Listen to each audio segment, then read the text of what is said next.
सभी का ज्योतिष की इस कक्षा में हार्दिक अभिनंदन है।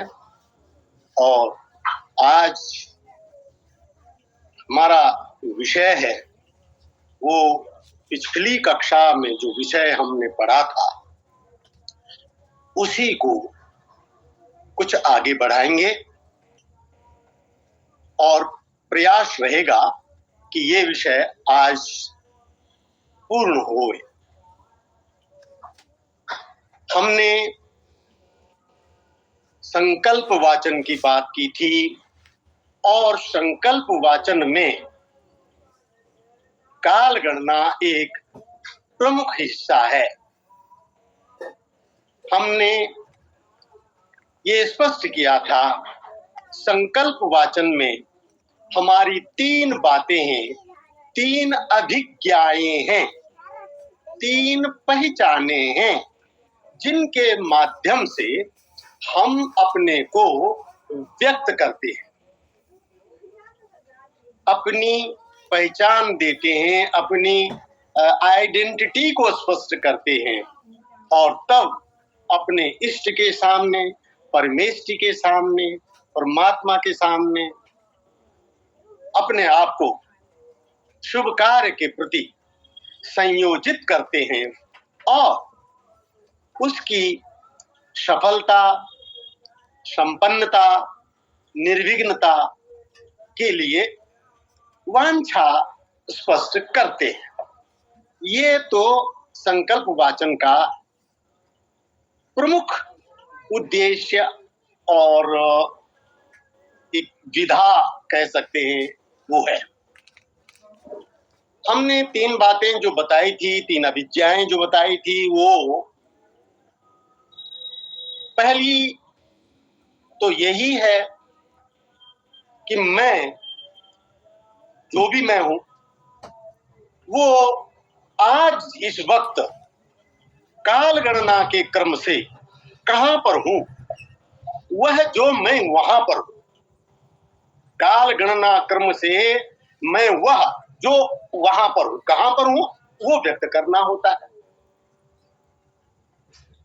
तो पहला हुआ काल गणना क्रम और दूसरा हुआ कि मैं वह जो इस भूमंडल में कहां पर हूं वो मैं, और तीसरा जो मेरा वंशानुक्रम है, जो मेरी वंशगत यात्रा है,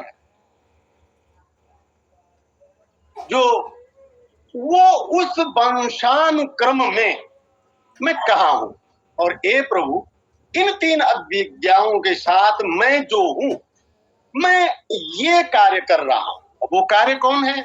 यज्ञमिमं, जो भी आप श्रेष्ठ कर्म कर रहे हैं उसके साथ जोड़ करके और फिर तेन तृप्तेन यज्ञ देवस तस्मै देवाय नमो नमः ऐसा आप कह सकते हैं। और उसके हे प्रभु कार्यम मिदम निर्विघ्नम संपन्नम सफलम भवेत् ऐसा भी कह सकते हैं। एक बात जो आज अतिरिक्त रूप से जाननी है कि जब हम सामूहिक रूप में कार्य कर रहे होते हैं, उदाहरण के लिए आप सामूहिक यज्ञ कर रहे हैं, आप किसी समाज में, आर्य समाज में हैं, वहां पर आप सब लोग यज्ञ कर रहे हैं, तो वहां पर आप थोड़ा परिवर्तन करके, जैसे आप गोत्र की जगह, गोत्र पुरुष की जगह आप कह सकते हैं महर्षि स्वामी दयानंद सरस्वती स्वामिनः सर्वे अनुयायिना वयम यज्ञमिमं कुर्मः। मान लीजिए आप पूज्यपाद शंकराचार्य जी के शिष्य हैं, पूज्यपाद स्वामी दयानंद सरस्वती जी के शिष्य हैं, या और भी कोई हैं, तो आप उनका नाम जोड़ करके अपने आप को सामूहिक संगठन के रूप से व्यक्त कर सकते हैं। और तब वहां पर जो है वयम शब्द आ जाएगा और कुर्मः तो बहुवचन में उत्तम पुरुष का है ही। तो इस तरह से आप वहां संकल्प वाचन करते हैं। हम काल गणना के जिस विषय को आपको कुछ हद तक पिछली बार स्पष्ट किए हैं और वो हमने आपको बताया है कि जो सृष्टि आदि और कल्प आदि, यहां पर आज जो थोड़ा इन दो शब्दों को आपको खास तौर से समझना है, क्योंकि सृष्टि आदि और कल्पादि ये परंपरा में दो अलग अलग शब्द हैं। स्वामी दयानंद सरस्वती जी ने कल्पादि ही रखा है।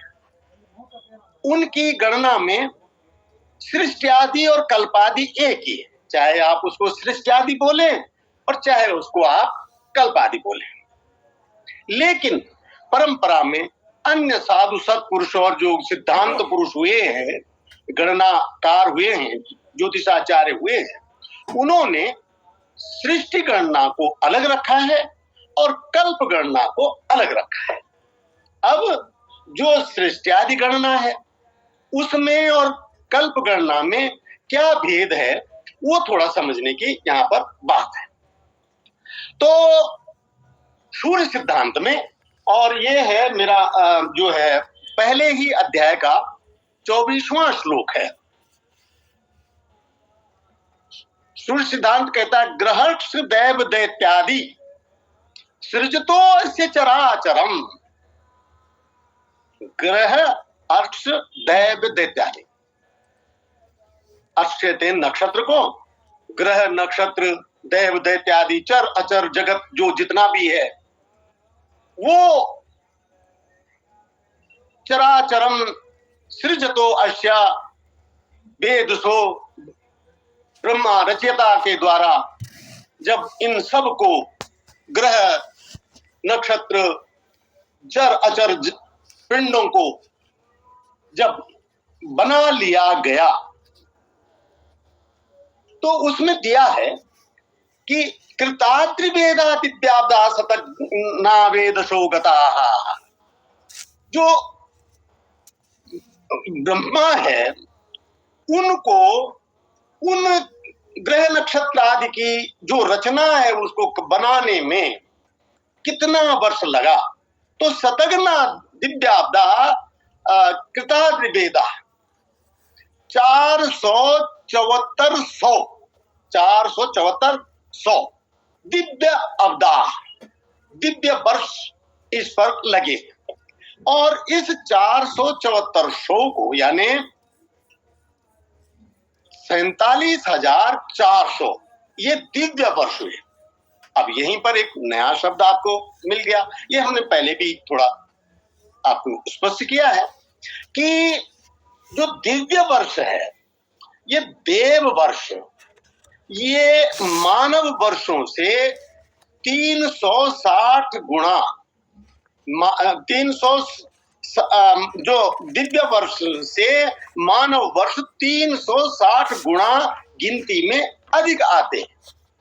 अर्थात जो ये 474 दिव्य वर्ष है, इनको जब आप 360 से गुणा करेंगे तो ये होता है 1,70,000 इकाई दाई सैकड़ा हजार 10,000 1 करोड़ और 70,64,000 इतने वर्ष का ये मानव वर्ष में मान आता है। इतना वर्ष सृष्टा को, सृष्टि के निर्माण करने वाले को, सृष्टा को इतने वर्ष का समय लगा, ये दिया हुआ है सिद्धांत ग्रंथ। अब इतना वर्ष लगा तब जो है वो एक स्थान एक रेखा में अब चलने को तैयार है, उनको अब गति देनी है। तो वहां से जहां से ये सारे पिंड ब्रह्मांड के गति में आते हैं, तो वहां उस क्षण को सृष्टि काल कहा है सिद्धांत में और पारंपरिक तौर पर सभी महापुरुषों ने। महर्षि दयानंद सरस्वती ने केवल कल्प काल की बात की है। हमने आपको सिर्फ विवेचना स्पष्ट की है,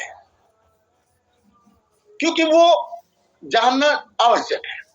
और वो जानना इसलिए आवश्यक है कि ये जो कल्प गणना है या काल गणना है या सृष्टि आदि की गणना है, इसका एक बहुत बड़ा जो उद्देश्य है, और इसीलिए हम लोग सनातनी लोग हैं, जितने भी हम सनातन धर्म के लोग हैं, हमारे लिए ये एक हमारे ऋषियों ने एक व्यवस्था बना दी है कि आप जब भी कार्य में बैठो, कार्य करो प्रतिदिन का। स्वामी दयानंद सरस्वती ने बड़े भद्र भाव की बात इसमें कही है कि हम प्रतिदिन, मैंने पिछली बार आपको पूरा पढ़ के सुनाया था कि ज्योतिष गणित से जो है प्रतिदिनचर्या अविदय आरे कल्प कल्पांतस्य गणित विद्या परिगणितम कृतम मध्य पर्यंतम अपि ज्ञायते। ये सब बात मैंने आपको पिछले वक्तव्य में स्पष्ट की है कि ज्योतिष की गणित विद्या से हमने ये काल गणना को किया है, और हम प्रतिदिन जो है अपना एक एक दिन जोड़ करके अद्यप आज तक हम की गिनती को बनाए हुए हैं। ये कह रहे हैं स्वामी दयानंद सरस्वती ऋग्वेदादि भाष्य भूमिका में। अच्छा, अब हमारे लिए ये नियम बनाया गया ताकि हमको इस जो ब्रह्मांड की रचना का एक जो आवश्यक हिस्सा है हमारे लिए, क्योंकि उससे देखिए हमारी दिनचर्या प्रभावित होती है, हमारी कृषि प्रभावित होती है, और कृषि से हमारा जीवन प्रभावित होता है। हमें ये जानकारी होनी चाहिए कि कब कौन सी ऋतु आरंभ हो रही है, ऋतु के क्या महीने होते हैं, वो महीने कब कब होते हैं, और उससे हमारे शास्त्रकारों ने हमारे लिए ऋत्वाचार की, ऋतु आचार की, तो ऋत्वाचार जैसे स्वागतम से स्वागतम बना, वैसे ऋत्वाचार यहाँ पर मैं शब्द उच्चारण कर रहा हूं, उससे हमारा ऋत्वाचार निर्धारित होता है। तो अब ये जो सृष्टि गणना है, इसका ये उपयोग है कि हम एक निश्चित बिंदु हमको उपलब्ध हो जाता है कि वहां से हम गिनती करें। किस बात की गिनती करें? कि सूर्य आज कहां पर होगा। अगर हमको ये गणना नहीं मालूम होगी तो हम फिर गिनती कैसे करेंगे, व्यवस्थित गिनती कैसे करेंगे? हमें पता लगना चाहिए कि जब से ये सूर्य चलना शुरू हुआ तब से ये आज तक हमारे को कितने दिन हुए, और उतने दिनों में सूर्य फिर कहां पर होना चाहिए, चंद्रमा कहां पर होना चाहिए। और पिछले वक्तव्यों में आप बहुत अच्छी तरह से समझे हुए हैं कि चंद्रमा और सूर्य की स्थिति से फिर तिथियों का हिसाब बनता है, सूर्य से ऋतुओं का हिसाब बनता है, अयन और ऋतुएं और मास, और फिर सारी व्यवस्था बनती है।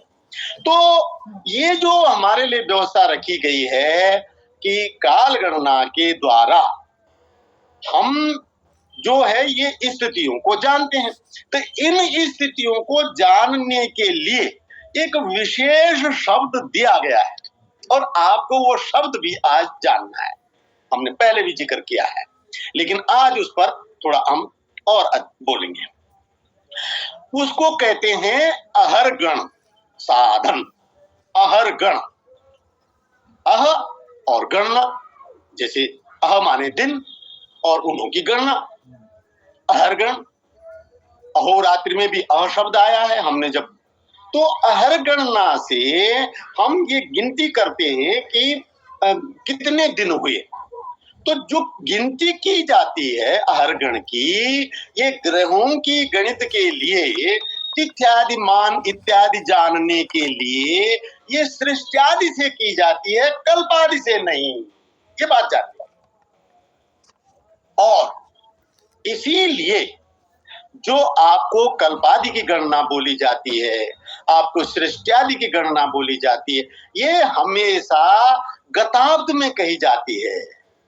इतने साल बीते, और संकल्प विधा में जो आप वाचन करते हैं, वो हमेशा वर्तमान में कहा जाता है। करोमि संकल्पम करोमि संकल्पम कुर्मः, ये सब वर्तमान काल के शब्द हैं। तो जब वर्तमान काल में आप बोल रहे होते हैं तो आप वो वर्ष बोलते हैं जिस वर्ष में आप होते हैं। जैसे स्थान के लिए आप उस स्थान को बोलते हैं जिस स्थान पर आप होते हैं, तो वो आप स्थान बोलेंगे। इस तरह से फिर वो गोत्र या वो वंश शाखा या वो पितामह जो भी आपके वंश पुरुष हैं वो बोलते हैं जिनके कि आप हैं। इस प्रकार से आपको आज हमने ये बात ये स्पष्ट की कि सृष्टादि गणना शब्द और कल्पादि गणना शब्द ये दोनों अलग अलग शब्द हैं परंपरा में और सिद्धांत ग्रंथों में, और इनमें जो है वो 1,70,64,000 वर्ष का अंतर है। अच्छा, अब आते हैं थोड़ा काल गणना विषय पर। हमने पिछली बार भी आपको ये चीज थोड़ा एक्सप्लेन की थी और आज इसमें आपको और थोड़ा पुष्टि हो जाएगी और एक जो समझ है वो और स्पष्ट हो जाएगी। कि मैंने उस बात को नहीं दोहरा रहा हूं कि हमने वेद में जो मंत्र आपको दिया था यजुर्वेद का कि व्रतपते व्रतम चरिष्यामि तच्छकेयम राध्यताम, ये मंत्र सिर्फ इतना हम स्मरण करा रहे हैं आपको कि जो संकल्प वाचन है ये वैदिक विधा है, हमारे लिए वेद का निर्देश है, आज्ञा है वेद की। और यहीं से हमारा वो संस्कार शुरू होता है। अग्नि को प्रदीप्त किया और अंग स्पर्श अंग आचमन आदि मार्जन आदि कार्य किए और फिर दीप प्रज्वलन करके फिर हम संकल्प वाचन करते हैं। तो उस संकल्प वाचन में आता है ओम तत्सत। अभी तो परमेश्वर का नाम है, ईश्वर का नाम है, उनको हम 3 वचनों से व्यक्त करके ओम तत्सत श्री ब्रह्मणो ब्रह्मा के द्वितीय परार्धे, दूसरे प्रखंड में ब्रह्म आयु के दूसरे अर्धक में। हमने परार्धे का अर्थ आपको अच्छे से समझाया हुआ है। पर का पर कहते ब्रह्म काल के लिए।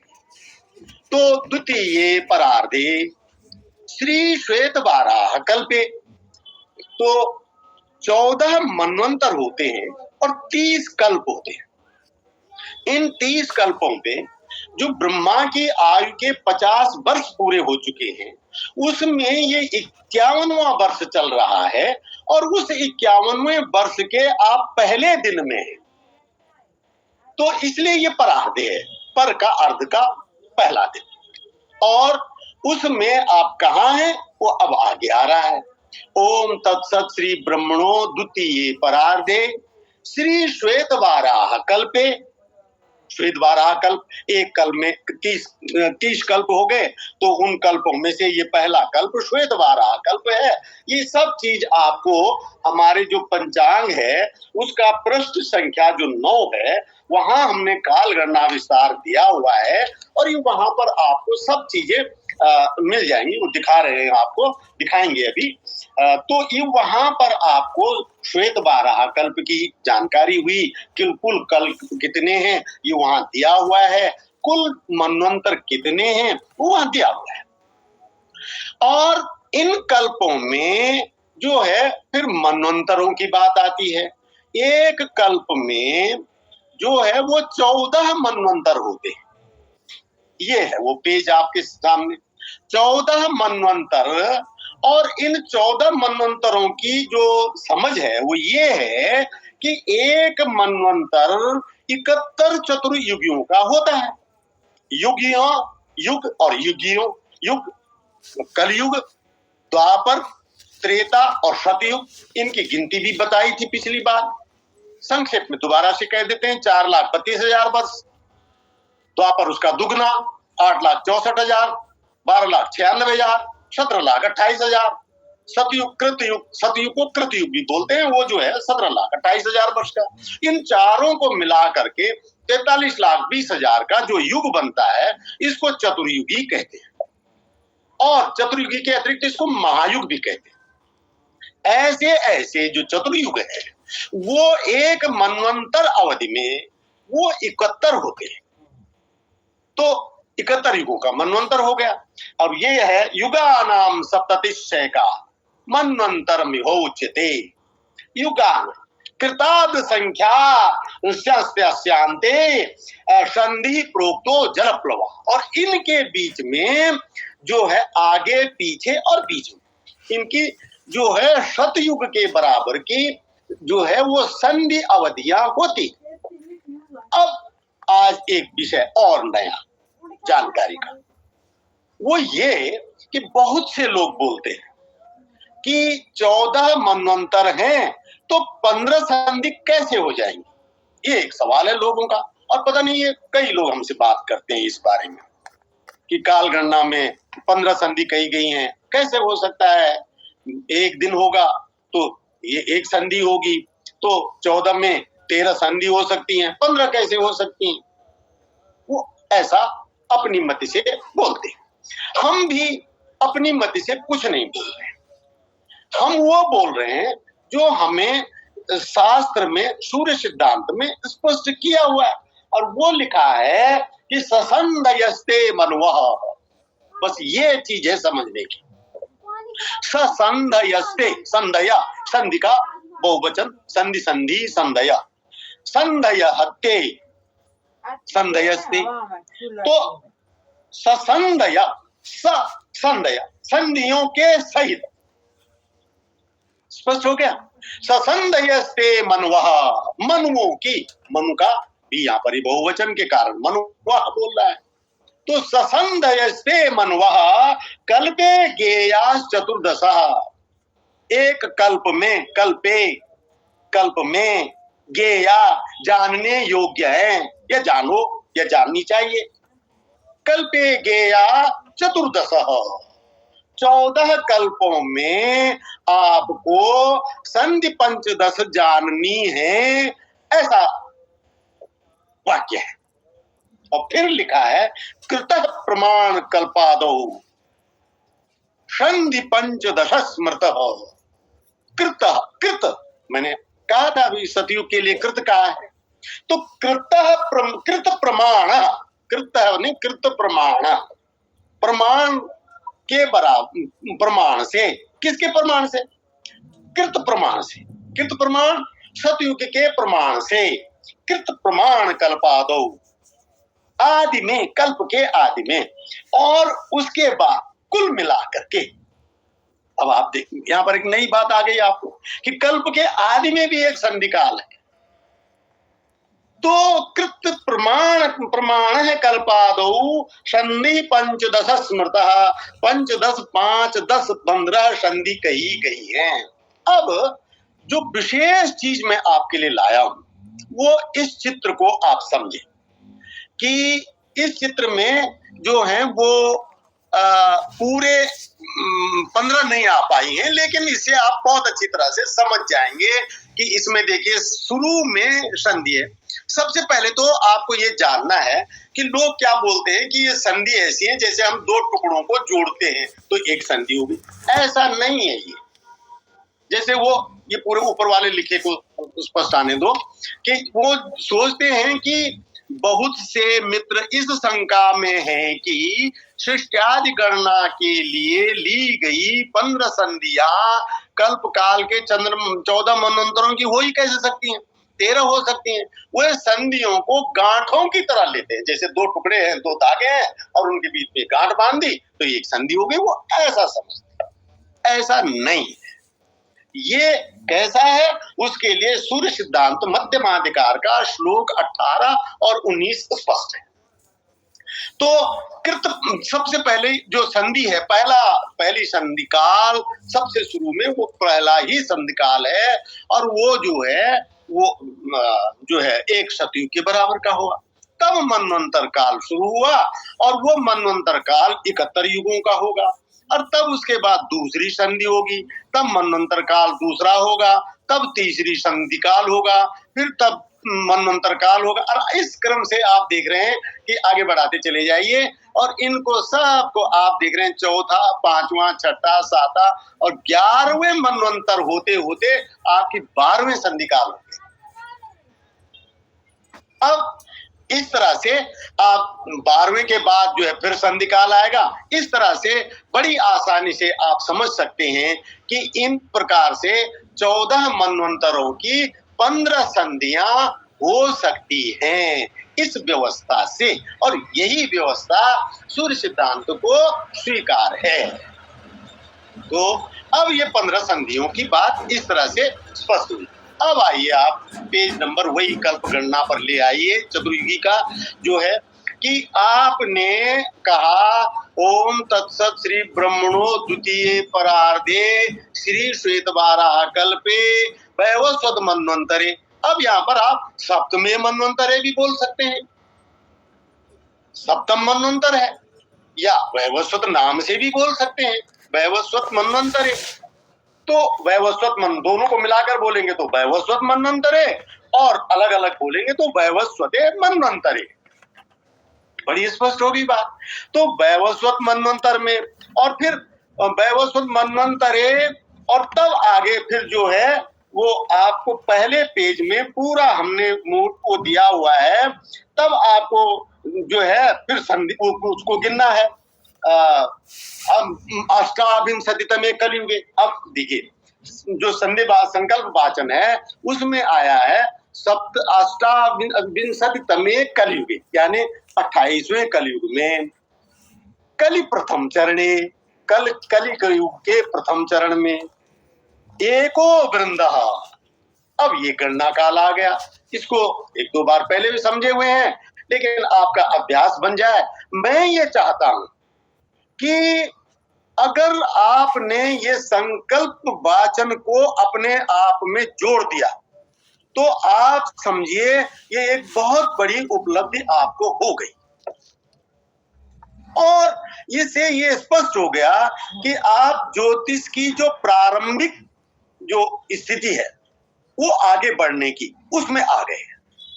जो लोग हैं पहले से ही, मैं उनके लिए नहीं कह रहा हूं, हो सकता है आप में से मैं बहुत विज्ञ हूं इन सारे विषय से, लेकिन मैं तो उसी व्यक्ति के सामने रखते हुए बात करूंगा जिस व्यक्ति की ये बिल्कुल प्रारंभिकी है।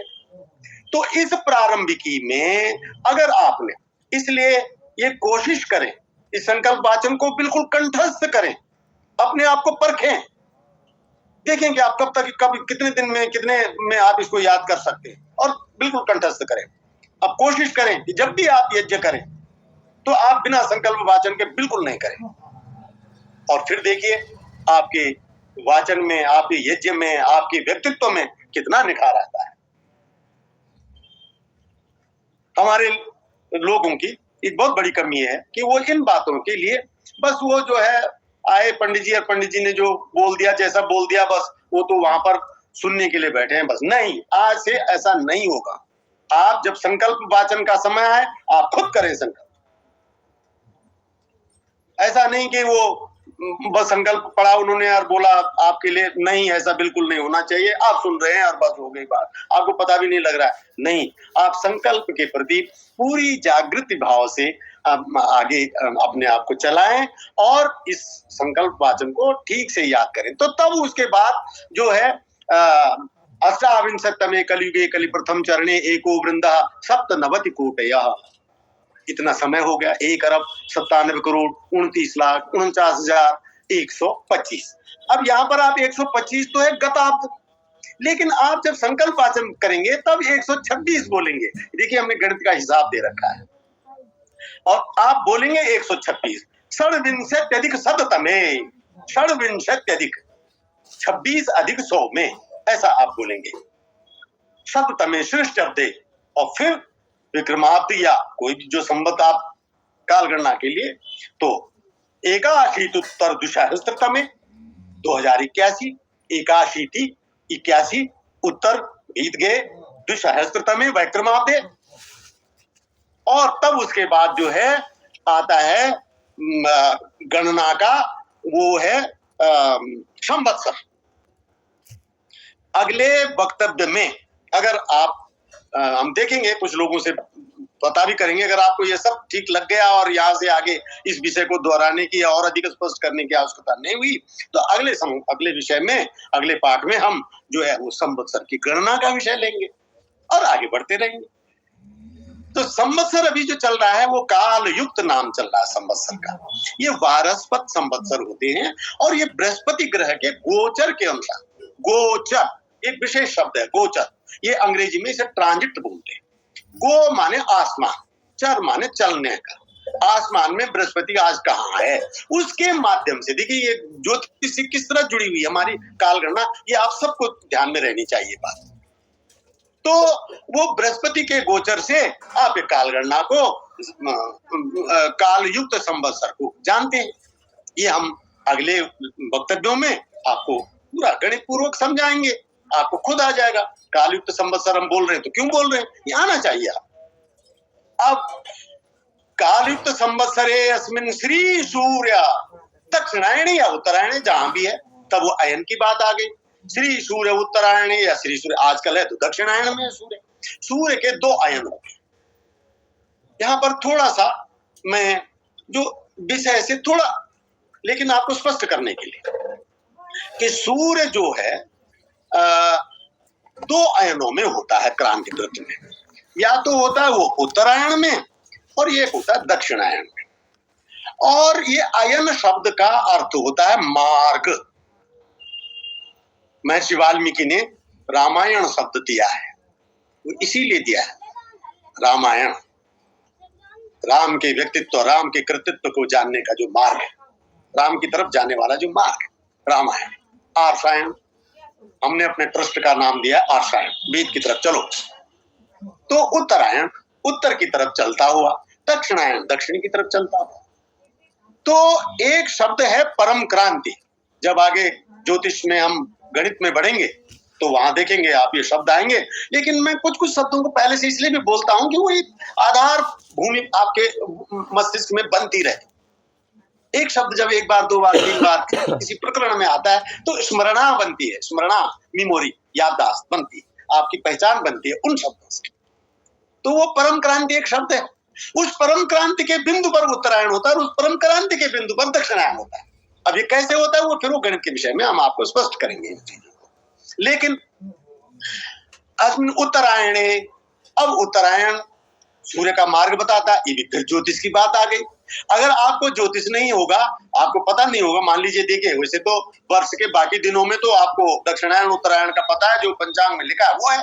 मान लीजिए आप उस दिन कर रहे हैं जिस दिन आपका सूर्य उत्तरायण हो रहा है, दक्षिणायन हो रहा है, तो देखिए वहां पर आपकी खुद की गणित काम देगी, आपका खुद का ज्ञान काम देगा, पंचांग का ज्ञान काम नहीं देगा। आप गलत बोल जाएंगे। उत्तरायण हो रहा होगा आप दक्षिणायन बोल जाएंगे, अब दक्षिणायन हो रहा होगा आप उत्तरायण बोल जाएंगे। अब जहां आपने जो है नहीं वो बोला तो वो मिथ्या हो गया ना। अब संकल्प वाचन में हम मिथ्या हो, ये कौन चाहेगा? कोई भी नहीं चाहेगा। और ये चीज आपको वास्तव में जिस दिन सूर्य दक्षिणायन हो रहा है या उत्तरायण हो रहा है, या जिस दिन ऋतु परिवर्तन हो रहा है, गणनाएं बड़ी स्पष्ट दी हुई हैं। वो गणनाएं अगर आपके अपने आप में नहीं उतरेंगी तो आप कैसे जानेंगे? तो श्री सूर्य उत्तरायणे, और तब उसमें शरद ऋतु, आज शरद ऋतु है, पूरी बसंत आदि 6 ऋतुएं हैं, वो 6 ऋतुओं में से एक ऋतु होगी, तब 6 ऋतुओं में से ऋतु बोल दी। फिर ऋतु के अंतर्गत मास, मास के अंतर्गत फिर तिथि, और तिथि के अंतर्गत फिर जो है, अब जैसे अभी है, अभी आप जो है वो शिव मुहूर्त में बात कर रहे हैं। इस समय संध्या के बाद का प्रथम मुहूर्त चल रहा है या दूसरा मुहूर्त चल रहा होगा ज्यादा से ज्यादा। तो शिव ज्यादा इसलिए बोल रहा हूं क्योंकि समय की वो आ रही है ना, वही बात आ रही है। तो मुहूर्त लग्न है, अब इस समय वृषभ लग्न में हम बात कर रहे हैं। ये सब आपको आना चाहिए और आ जाएगा, बहुत आसानी से आ जाएगा, बिल्कुल भी कठिनाई नहीं होगी। ये मेरा आप लोगों के लिए बात है। बस होनी क्या चाहिए, आपके अंदर एक जिज्ञासा होनी चाहिए, आपके अंदर एक सीखने की भावना होनी चाहिए, और आपके अंदर अपने जो हमारा जो विधा है सनातन धर्म की जो संकल्प वाचन की जो विधा है उसमें जो दिया हुआ है, इसके प्रति एक लगाव होना चाहिए। तो क्यों नहीं सीखेंगे आप? तो अब आपने ऋतु और मास और उसके तदंतर्गत और आपने कार्तिक और फिर शुक्ल और अष्टम्या नवम्याम तिथि दसम्याम तिथो दसम्याम, इस समय हम एकादशी में बात कर रहे हैं, तो दसम्याम ऊपरी तात्कालिक एकादश्याम, जब तिथि परिवर्तन हो जाता है उसी दिन में, जिस दिन में आप संकल्प वाचन कर रहे हैं, तो वहां पर ऐसे बोला जाता है, सूर्योदय में दसवीं थी तो दशम्याम कार्तिक शुक्ल दशम्याम, और तब तात्कालिक एकादश्याम तिथो, तात्कालिक माने जिस समय में ठीक काम कर रहा तत्काल से तात्कालिक बना है। तात्कालिक उस तत्काल में आपकी कौन सी है? तब एकादशी है। तात्कालिक एकादश्याम तिथो, और तब आपने मुहूर्ते और लग्ने, वृषभ लग्नोदय, मुहूर्ते, शिव मुहूर्ते, जो भी मुहूर्त है, और तब इसके बाद आता है आपकी भौगोलिक स्थिति। आर्यावर्तांतर्गते जम्बूद्वीपे भारतवर्षे भरतखंडे आर्यावर्तांतर्गते उत्तराखंड प्रदेश एक देशे देहरादून नामकस्य नगरस्य अत्र कल्पतरु प्रभागे स्वावासे अहम, और तब पूज्यपात गोत्रोत्पन्न, इस गोत्र में उत्पन्न हुए ये मेरे दादा परदादा जो भी पूर्व पुरुष, तस्य वंशधरो अहम, अब तब अपना नाम या वंशधरा जो भी हैं आप, स्त्रियों को, विवाहिताओं को अपने पति के गोत्र का नाम लेना होता है, क्योंकि गोत्रचार में एक गोत्र त्याग होता है पिता का, और तब ससुराल का गोत्र स्वीकार होता है, तो उनके लिए वो गोत्र पाठ करने की व्यवस्था है। तब आपने गोत्रोच्चार के पूर्वक अपने को व्यक्त कर लिया, और तब आता है आपका ये कार्य भगवत कृपा की प्राप्ति के लिए, रोग शोक निवारणार्थम, दुख विपत्ति जो भी है, जैसा भी आप भावना है, पर्यावरण प्रदूषण अपाकर तुम यज्ञम विमम करोमि। और अगर आपने आपको पैसिव वॉइस में बोला है मया करके, तो तब आप करिष्ये बोल सकते हैं, क्रियते बोल सकते हैं, जो भी है वो भाषाई बातें हैं। परंतु ये आपका संकल्प वाचन का यहाँ पर जो है वो विषय है लगभग पूरा हुआ। तो मैं आपको जो अंतिम बात है वो ये है कि आपने इस प्रकार से अपने की विधा स्पष्ट करके और संकल्प वाचन किया, उस संकल्प में जो है काल गणना का पूरा विस्तार दिया, और इस विस्तार को आप कैसे कैसे लाते हैं, बस एक थोड़ी सी बात उसकी करके और फिर हम आज का वक्तव्य देखिए। इसमें क्या है कि 14 मनवंतर हैं। 14 मनवंतर, एक मनवंतर होता है 30,67,20,000 वर्ष का, तो 14 मनवंतर हो गए। तो अभी आपके जो है सप्तम मनवंतर चल रहा है, सप्तमे मनवंतरे या सप्तम मनवंतरे, तो आप 6 मनवंतर बीत चुके हैं। तो जो 30,67,20,000 जो है 71 चतुर्युगी माने 43,20,000 की एक चतुर्युगी होती है, 71 गुणा किया तो 30,67,00,000 वर्ष का 67,20,000 वर्ष का एक मनवंतर होता है।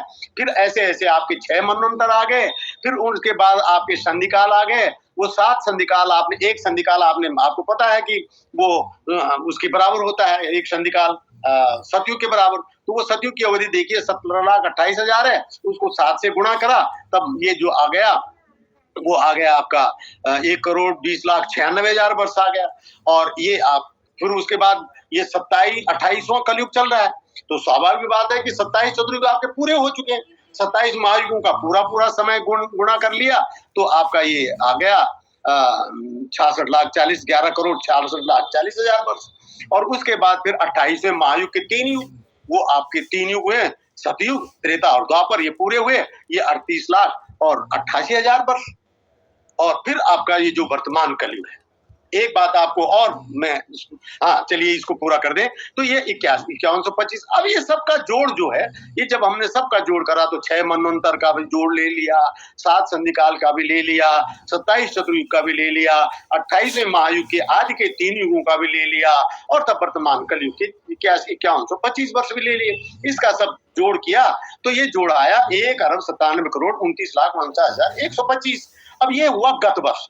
अब संकल्प में आप बोलेंगे 126, अब आपकी वो संख्या पूरी हो गई। कौन सी संख्या?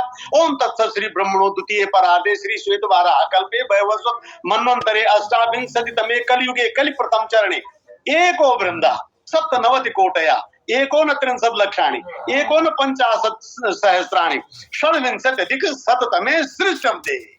ये गिनती आपकी पूरी हो गई।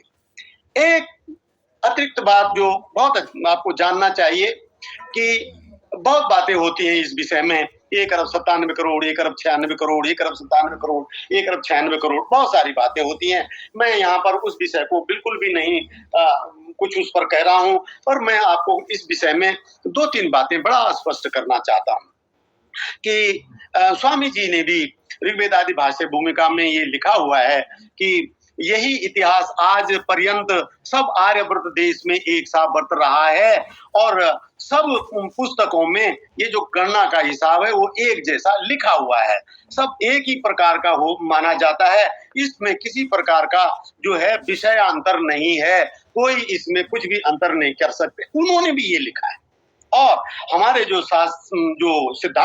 सिद्धांतकार हुए हैं, उदाहरण के लिए आप ब्रह्मगुप्ताचार्य को लीजिए, उनकी जो पुस्तक ब्रह्मस्पृष्ट सिद्धांत है, उसमें शकाब्द जब शुरू हुआ तो उस समय का जो कालगणना दी हुई है वो 1 अरब 97 करोड़ में थी। उसके जो भाष्यकार हुए थे, जो ब्रह्मस्फुट सिद्धांत के भाष्यकार, उन्होंने 1853 के लिए काल गणना की और उसमें 1 अरब 97 करोड़ 29,49,032 वर्ष दिया है। उसके बाद आप आइए भास्कराचार्य जो सिद्धांत शिरोमणि के ग्रंथकार हुए हैं, रचनाकार हुए हैं, सिद्धांत शिरोमणि में जो भास्कराचार्य हैं, उन्होंने भी जो है वो 1 अरब 3179 संवत के लिए उन्होंने गणना दी है और वहां उन्होंने भी 1 अरब 97 करोड़ 29,49,032 वर्ष दिया है। उसके बाद आप आइए, अल-बैरूनी का टाइम आया, अल-बैरूनी ने भी जो है अपनी किताबुल हिंद में 1 अरब 97 करोड़ की बात की हुई है। फिर आइए आप जॉर्ज बुकर, एक बहुत बड़े अंग्रेज विद्वान हुए हैं, उन्होंने 1715 के लिए जो है वो 1 अरब 97 करोड़ 29,49,48,894 की गिनती दी है। और फिर आए आप रंगनाथ मिश्र, जिनका सूर्य सिद्धांत मैं आपको पिछली बार भी बताया हूँ, मेरे पास वही है, रंगनाथ मिश्र जी की व्याख्या है। इन्होंने भी जो है 1 अरब 97 करोड़ वही उनकी गिनती दी है। फिर एक बहुत बड़े अंग्रेजी के बहुत मान्य, जिनकी बहुत बड़ी मान्यता भी है अंग्रेजी कमेंटेटरों में सूर्य सिद्धांत के, वो हैं एबेनजर बर्गेश।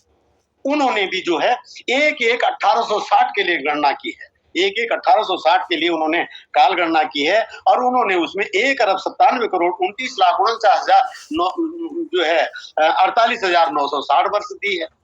फिर अंत में मैं आपको जिक्र करूंगा हमारे पंडित रघुनंदन प्रसाद शर्मा जी का, जिन्होंने वैदिक संपत्ति नामक ग्रंथ लिखा है और उन्होंने 5030 वर्ष की जो कली संवत था वहां के लिए गिनती की है और उसमें उन्होंने 1 अरब 97 करोड़ दिया है। मैं अपनी बात कर रहा हूं यहाँ पर, आज तक किसी भी ग्रंथ में कहीं भी 1 अरब 97 करोड़ के अतिरिक्त की गिनती नहीं मिली है। बाकी बातें मैं आपके ऊपर छोड़ता हूँ और इसके साथ ही मेरा आज का विषय पूरा हुआ। मुझे जितना आपसे बात करनी थी आज मैं वो पूरी बात कर चुका हूँ। अगर आप चाहेंगे तो इस विषय को हम आगे बढ़ाएंगे, इसी विषय को दोबारा थोड़ा और करेंगे। अगर आप चाहेंगे तो आप मुझे बता दीजिएगा कि अगर आपको स्पष्ट हो गया है, सब कुछ समझ लिया है, तब हम अब अगला विषय जो है वो लेंगे। और इसके साथ ही आज का विषय मेरी तरफ से पूरा हुआ। आप सबका बहुत बहुत धन्यवाद। ओम।